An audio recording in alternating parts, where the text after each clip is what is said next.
આપણે સૌ જાણીએ છીએ કે હવે વસંત ઋતુ શરૂ થઈ ગઈ છે, તો આપણા આયુર્વેદમાં જણાવેલા પંચકર્મ કે 5 કર્મો છે, એમાંથી વસંત ઋતુમાં આપણે શરીર શુદ્ધિ માટે કયું કર્મ કરાવવું જોઈએ? તો કે વમન કર્મ કરાવવું જોઈએ. હવે જે ડિઝીઝ વ્યક્તિ છે એ તો વમન કર્મ કરાવી જ શકે છે, પરંતુ જે સ્વસ્થ વ્યક્તિ છે એણે પણ દરેક વર્ષે દરેક વસંત ઋતુમાં વમન કર્મ કરાવવું જોઈએ. વમન કર્મ એટલે શું?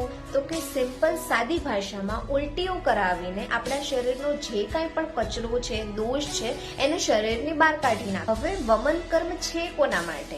તો કે વમન કર્મ મેઇનલી જે કફ દોષ છે એને આપણા શરીરની બહાર કાઢવા માટેની પ્રોસેસ છે.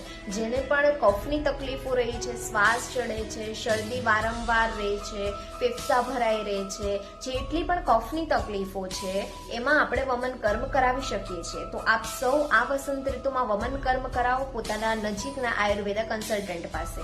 જય આયુર્વેદ, જય ધન્વંતરી.